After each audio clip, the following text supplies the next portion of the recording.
supaya kita nggak lupa. Nah, ini kita pelan-pelan ya.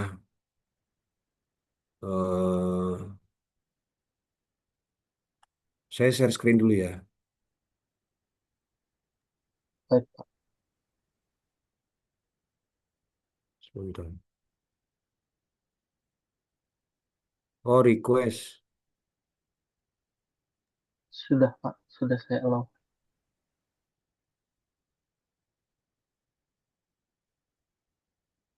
Nanti setelah ini saya kirim. Hmm, jadi kita pakai ini aja, pakai cara yang praktis saja. Jadi setelah ini kamu mulai aja langsung bab 4 diteruskan. Jadi bab 2, bab 3, bab 4. Buku panduan ngomong-ngomong kamu sudah dapat belum? Sudah, Pak. Tapi ada dua ya, Pak. Yang 70 halaman sama 28 halaman. Tapi tadi saya tanyakan ke Pak Davi, Saya katanya kirim. Oh, pakai yang 28 i- halaman ya, Pak. iya iya iya. Ini saya kirimin yang saya punya, yang dari yang terakhir yang saya punya. Apakah sama dengan yang eh, Iya, sama, Pak. Betul, Pak. Persis. sama ya? Oh ya Nah, udah. Oke, pakai yang itu. Jadi bab 2, bab 3 saya ini aja longgar aja. Yang penting kamu ikutin aja apa namanya di buku panduan itu. Hanya paling yang saya minta di bab 2 teorinya itu kamu masukkan ya. Teori-teorinya BJ Bolan sama Thyssen itu tinggal kamu copy paste aja nggak apa-apa di bab 2 itu. eh, maaf, Pak. Tanya, Pak. Ini kan isinya Ya, matematika ya, Pak ya? iya. Doktrin kan. Berarti pengantarnya aja ya, Pak ya? Pokoknya kalimat-kalimat yang bagus, yang bagus artinya yang sesuai dengan judul Relevan, kamu. Pak. Kenapa? Yang relevan dengan judul. Iya, yang relevan. Jadi balik lagi ke percakapan kita tadi pagi. Jadi kalau Ya, ditanya, misalnya ditanya, misalnya nih ya, ini udah ujian. Ini contoh. Coba kamu coba kamu ceritakan apa sih yang kamu teliti jawabannya. yang saya teliti adalah konflik antara pandangan teologi tentang kebenaran dan sains modern dalam memandang kebenaran. Iya, konflik antara agama dengan sains atau lebih lengkapnya konflik antara konsep kebenaran menurut agama dan konsep kebenaran menurut sains. Bagaimana agama memahami kebenaran dan bagaimana sains memahami kebenaran, gitu ya, konflik. Nah, jadi hal-hal yang berkaitan dengan bagaimana agama mengkonsepkan kebenaran, itu kamu kutip dari dua buku itu. Apa sih eh, apa sih kebenaran menurut agama yang dipercayai sebagai kebenaran oleh orang-orang beragama. Jadi di sini, Obed kamu dulu pernah sekolah minggu ya? Enggak ya? Pernah, Pak. Pernah. Kamu Jadi pernah ingat ya ketuanya atau ngajarnya, Pak, maksudnya, Pak? enggak ngajar atau jadi anak sekolah minggu? Iya, Pak. Dua-duanya pernah, Pak. Ngajar kamu pernah ngajar sekolah minggu? Pernah, Pak. Nah, bagus tuh. Jadi kan kamu pernah. punya pengalaman bagaimana bercerita. Sama. Jadi prinsipnya sebenarnya sama. Jadi waktu nulis skripsi ini seperti kamu bercerita, kamu bangun narasi. Cuman bedanya waktu jadi guru sekolah minggu kan kita mau bercerita ke anak-anak. Nah, ini sekarang bedanya kita mau mau bercerita kepada orang-orang dewasa, kepada para pemikir ilmiah di bidang keagamaan. Karena kan kamu nanti akan lulus menjadi sarjana teologi.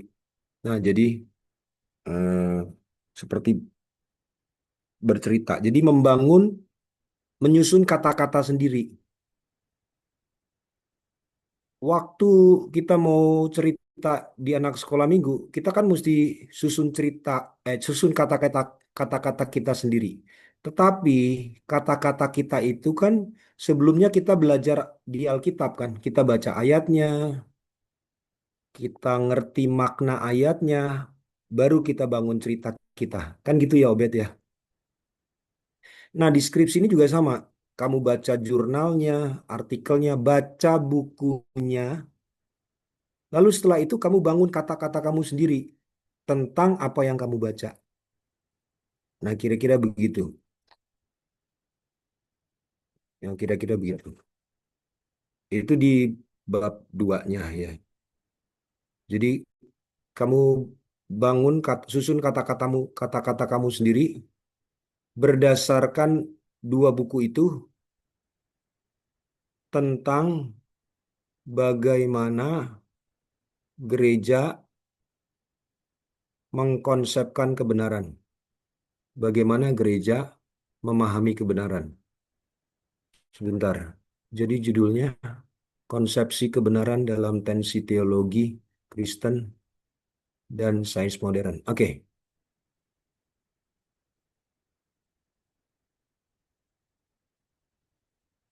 gitu.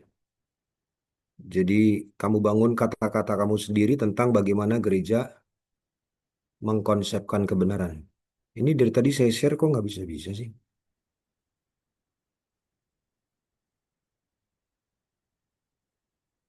Kok saya nggak bisa share ya? Sudah terlihat di sini sih Pak. Cuma memang Oh sudah. tidak bergerak ya. Oh sudah. Sudah tampil Pak. Halaman cover. Loh, jadi saya sendiri nggak bisa lihat. Waduh, oke. Kalau saya gerakin gini kelihatan nggak bergerak? Bisa Pak, kelihatan Pak. Bergerak ya? Iya Pak, bergerak Pak. Oh ya udah. Oh ya udah. Saya sendiri nggak bisa ngelihat. Saya mesti kembali ke ininya, ke filenya. Oke oke.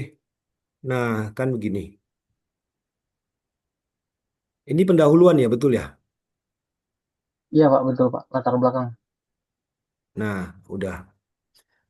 Yang hijau itu kan intisari dari skripsi ini, konflik yang tak terhindarkan antara agama dan sains dalam mengkonsepkan kebenaran. Nanti kadang-kadang ya kan kita nggak bisa tebak ya penguji itu nanyanya apa. Iya Pak. Saya cuma saya hanya mengantisipasi kira-kira nanti mau ditanya apa ya gitu. Nah, yang dalam pikiran saya sekarang ini coba ini kita semacam Simulasi mau ya Pak. menutup celah ya. Ya, jadi nanti mau ditanya apa, kamu udah siap jawabannya. Misalnya ditanya apa maksudnya konsep? Iya, konsep Kan itu judulnya ini ya. ya Kan Pak. judulnya konsepsi kebenaran. Nah, coba apa maksudnya konsepsi kebenaran? Konsepsi sendiri artinya bangunan berpikir, cara pandang dalam melihat sesuatu. Jadi konsep itu Itu gambaran cara pandang dalam melihat sesuatu, dalam menggambarkan sesuatu. Ya. sebentar ya.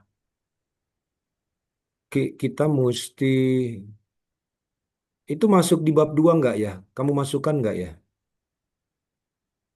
Definisi konsep ya Pak ya? Definisi variabel konsep Iya, ya Pak? iya, Seperti belum Pak. belum ya. Iya Pak. Hmm, Saya catat ya Pak. sebentar ya. Sebentar, sebentar. Saya lagi mikir. Ini lagi judul ya, Iya Pak. Betul. share-nya ya. Oke, Betul Pak. jadi kita lihat variabelnya di sini ada apa ya? Variabelnya teologi Kristen dan sains modern, itu sudah pasti. Iya Pak. Hmm, konsepsi kebenaran. Iya deh, masukin deh. Masukin aja Bab 2 ya Pak. di di bab 2 iya. Baik Pak. Jadi konsepsi kebenaran itu kamu jelaskan. Jadi dalam hal ini pakai kamus aja lah, nggak apa-apa. KBBI ya, Eh, KBBI. Pak, mau tanya Pak, izin Pak. Ya, Kadang kalau dalam ada beberapa dosen yang pernah Bet, suara kamu kok kecil ya, Bet ya? halo tes tes apakah terdengar Pak? Terdengar sih, cuma kecil gitu. Oh, saya seperti tidak pakai headset aja Pak.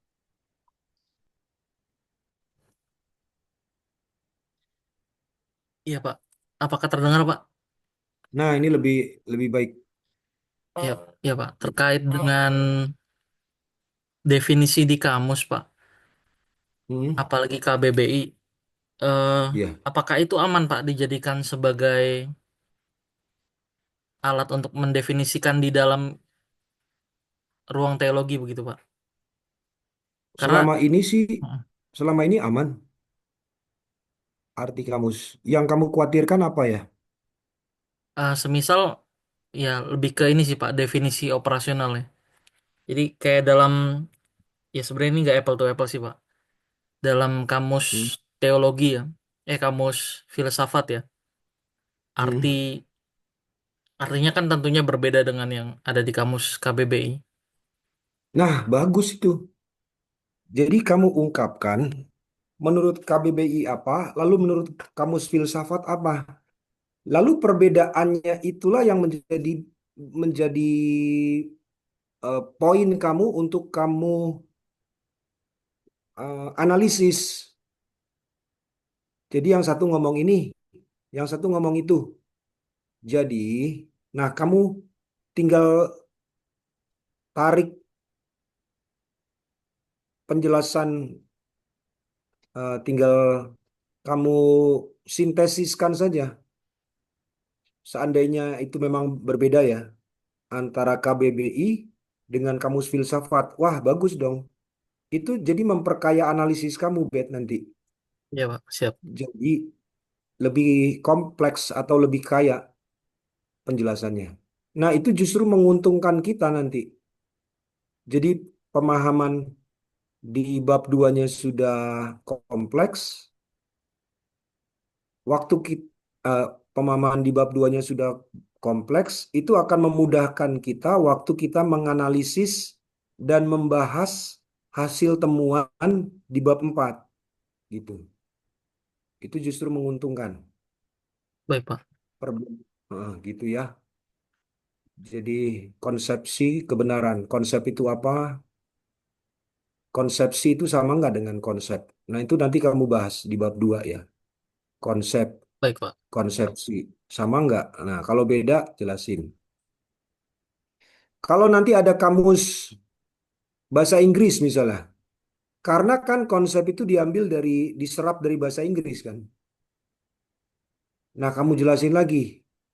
Di kata konsep berasal dari bahasa Inggris. Yang artinya, jadi kamu jelaskan artinya dalam bahasa Inggris dulu. Misalnya kamus kamus Webster ya. Iya, Pak. Webster, Pak. Kamu ada Webster nggak di situ? Nggak punya, Pak. Tapi Oke, oke. Nanti, di googling biasa ada kan ya? Bisa ya, Pak ya? ya, ya, ya, betul. Gampang. Ini saya bacain dulu ya dalam bahasa Inggris. Konsep. Ini Webster. Something conceived in the mind. Jadi sesuatu yang terkandung di dalam pikiran. Sesuatu yang terkandung dalam pikiran. Something conceived in the mind. Jadi konsep itu adalah sesuatu yang terkandung dalam pikiran. Nah, ini kita bisa pakai. Terus misalnya gali aja lagi terus. Bahasa Inggris kan ada yang terkenal ada dua. Merriam-Webster sama Oxford. Nah, kita gali lagi. Menurut kamus Oxford apa sih konsep? Begitu ya? Begitu ya, Bet ya? Baik, Pak. Oke. Kalau Kita ketemu dengan Heeh. misalnya Ibrani dan Yunaninya itu juga sekalian ya, Pak, ya? Wah, bagus, bagus banget.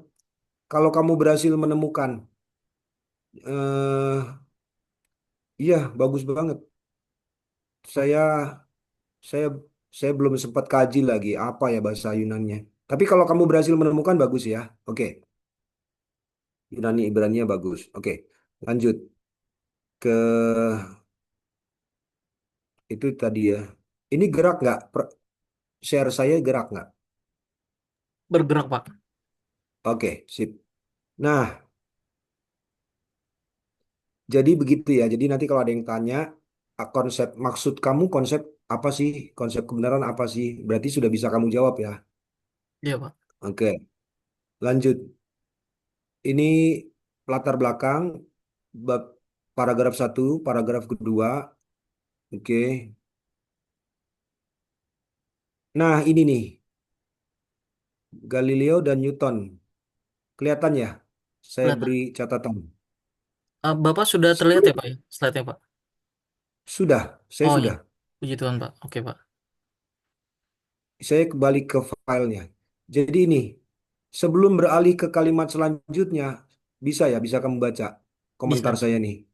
Ya, sebelum beralih ke kalimat selanjutnya atau paragraf selanjutnya, lebih baik dijelaskan terlebih dahulu apa dan bagaimana perkembangan signifikan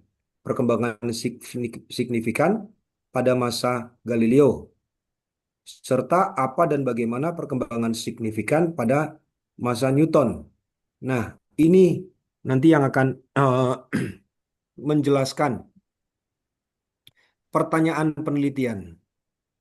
Jadi di tubuh latar belakangnya kan kamu tulis ini. Meski demikian, penting untuk memahami bahwa pendekatan terhadap relasi antara ilmu pengetahuan dan teologi mengalami perkembangan signifikan pada masa Galileo dan Newton. Lalu kalimat berikutnya, Galileo melihat alam sebagai sistem yang dapat dipahami melalui hukum. Nah, ini sebelum kalimat ini, sebelum Galileo melihat alam, kamu jelaskan dulu perkembangan signifikan pada masa Galileo yang kamu maksud itu apa? Nanti ini kan akan berkontribusi ke pertanyaan penelitian. Mana nih pertanyaan penelitian?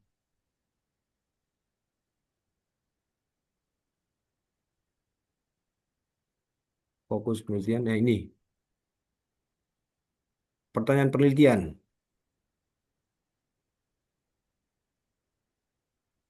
Sekarang di pertanyaan penelitian ya, sudah kelihatan ya, Bet ya? Sudah, Pak. Oke. Nah, ini pertanyaan pertama kan bagaimana teologi Kristen dan sains membentuk konsepsi tentang kebenaran. Jadi perkembangan yang signifikan di masa Galileo dan Newton yang kamu jelaskan tadi itu akan terlihat jelas berbeda dengan teologi Kristen. Maksudnya perkembangan di sini kan tentu perkembangan bagaimana sains mengkonsep kebenaran. Benar kan, Bet ya? Iya, Pak. Jadi bagaimana sains mengkonsep kebenaran itu bisa kita lihat dari kasusnya Galileo ini dan Newton. Begitu. Nah, ini dia. Begitu ya, Bet ya. Iya, Pak. Jadi Siap. ini bisa memperkaya latar belakang kamu. Dah, lanjut.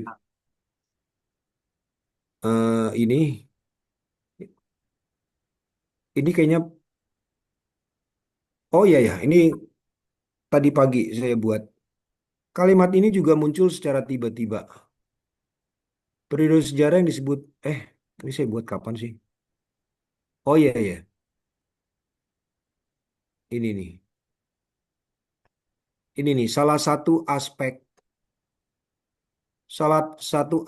yang penting, salah satu aspek penting yang ikut berubah adalah pemahaman tentang jiwa.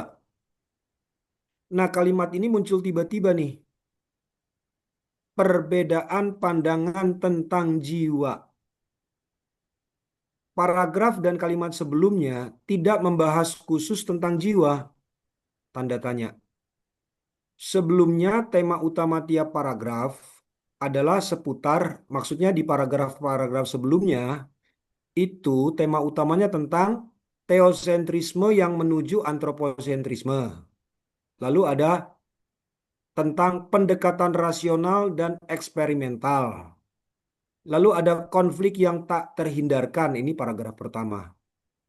Lalu ada pemikiran rasional mulai berbenturan dengan otoritas dogmatis keagamaan. Bener kan, Obet ya? Iya, Pak. Jadi paragraf-paragraf sebelumnya itu tidak ada membahas tentang jiwa. Jadi saran saya kalimat ini di delete saja. Oke, baik, Pak. Heeh. Karena pembahasan kamu yang sudah bagus tuh jadi bias gara-gara satu kalimat ini. Itu Gitu. berikutnya juga pada abad pertengahan jiwa dipahami itu juga dihapus ya, Pak. Sampai titik yang Betul. bawah ya, Pak. Sampai titik Sampai yang bawah, sudah sampai luku ya, Pak. Heeh. Sampai teologi Kristen berdialog dengan sains gitu. Itu hapus saja. Oke, baik, Pak. Selanjutnya ada dua hal terpenting yang menandai sejarah modern, yaitu runtuhnya otoritas gereja dan menguatnya otoritas sains. Nah, ini bagus, ini cocok. Modernitas ditandai dengan penghargaan atas rasionalitas. Nah, satu PR lagi nih. Oke, ini saya nggak ada masalah. Oke lah, ini demi mengejar waktu ini saya kita anggap saya skip aja karena ini nggak terlalu bermasalah. Sebentar ya.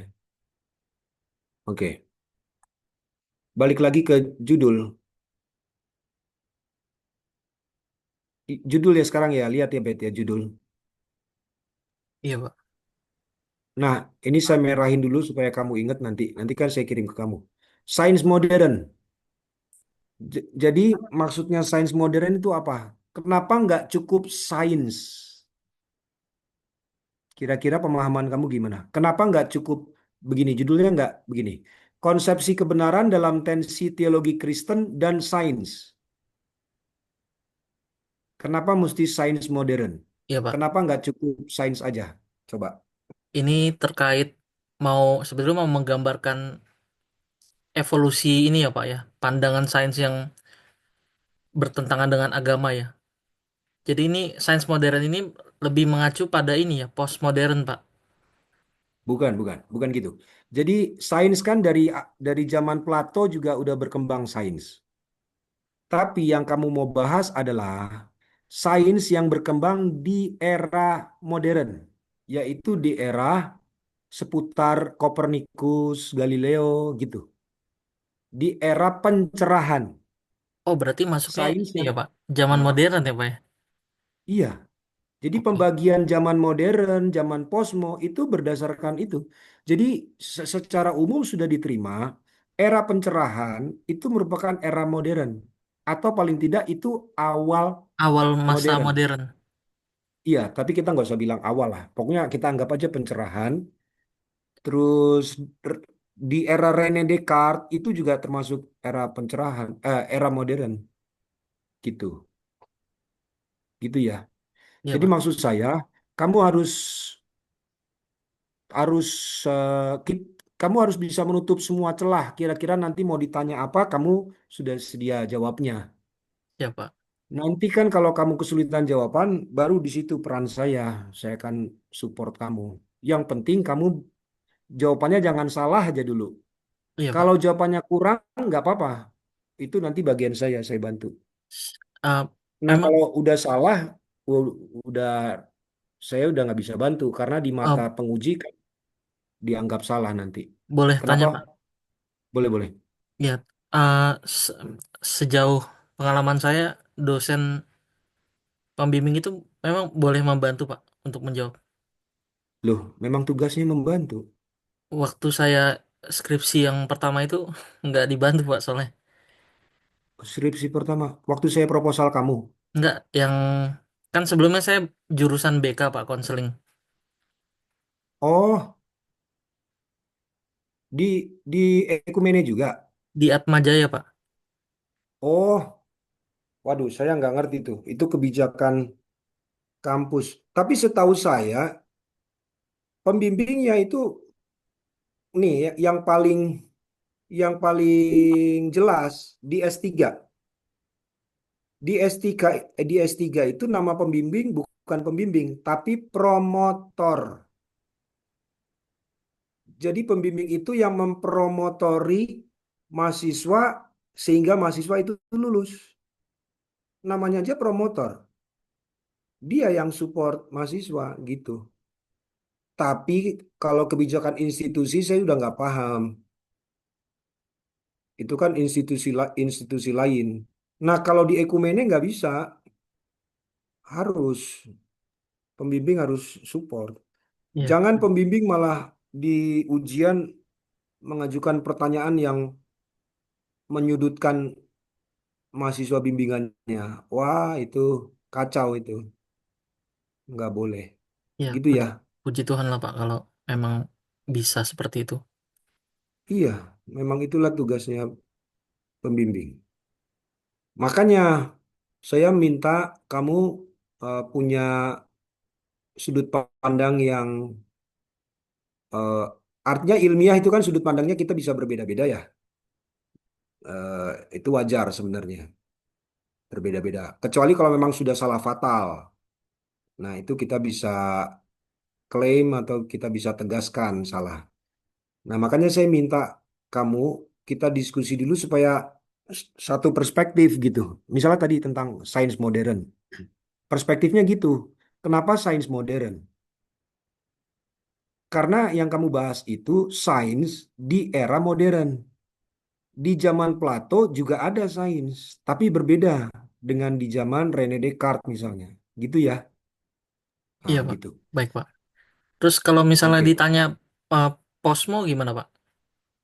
Enggak, kan nggak ada di judul. Karena kan Nggak ada disinggung di di judul. latar belakang yang posmonya, Pak.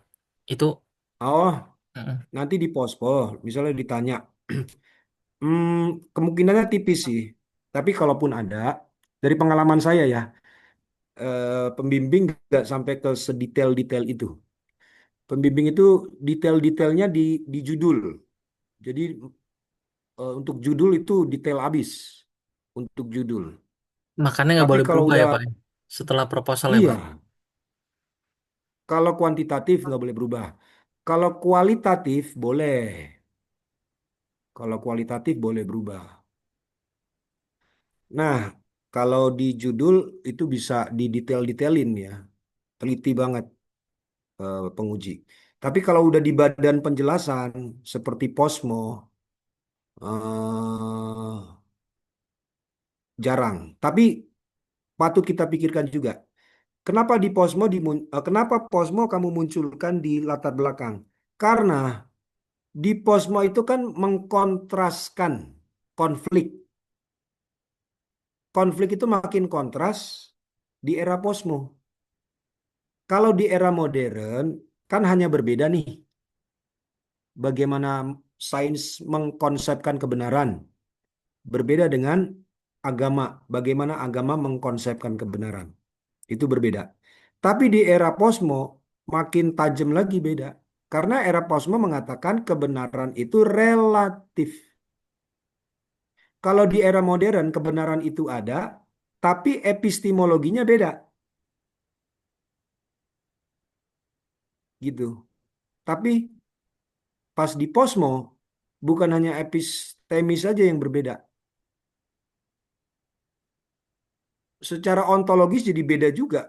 Karena orang posmo mengatakan kebenaran itu relatif, tidak ada yang mutlak. Sementara di gereja, dogma itu kan mutlak. Gitu ya, Obed ya. Iya, Pak. Tapi bisa dikatakan begini nggak, Pak? Gimana? Perbandingan abad pertengahan modern dan abad posmo ya. Hah? Apakah bisa saya katakan di abad pertengahan itu gereja memutlakan pandangannya, di abad modern sains yang memutlakan pandangannya, sementara di abad posmo baru itu mulai eh, jamak begitu, Pak. Gimana gimana? Sebentar. Di pencerahan gereja memutlakkan, di modern sains memutlakkan. Di era modern di sepanjang abad gereja maunya mutlak di sepanjang abad.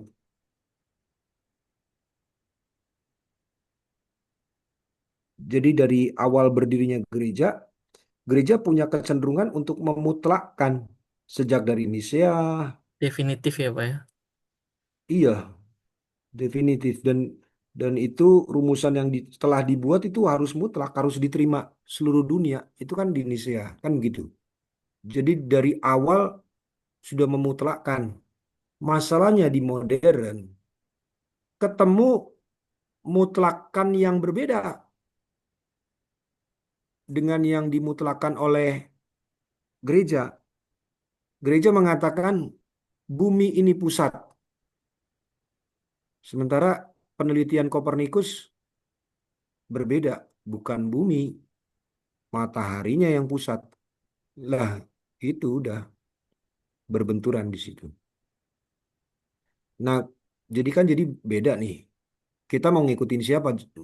Orang jadi bingung kan. Selama ini ngikutin gereja. Ternyata sudah terbukti gereja salah.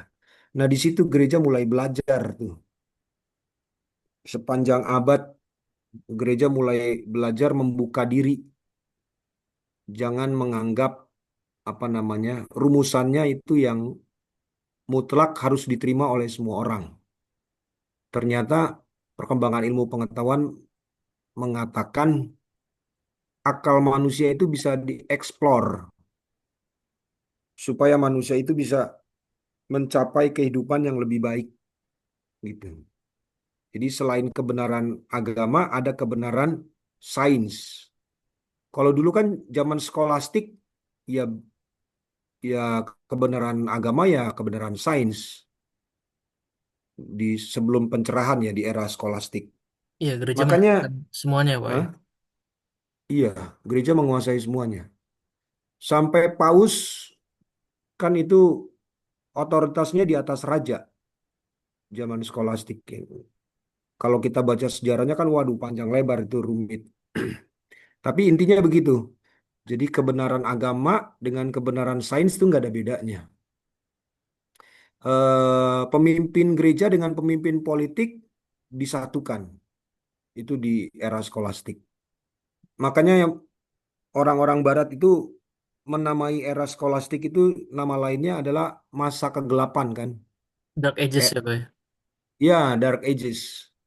Karena begitu, karena kenapa dark? Karena pikiran manusia itu digelapkan oleh kepercayaan postulat-postulat agama. Makanya di era modern manusia berontak melalui sains. Ini mestinya nggak begini, mestinya bukan bukan bumi nih. Diteliti ternyata benar yang menjadi pusat itu matahari. Nah, di situ akal manusia mendapat angin.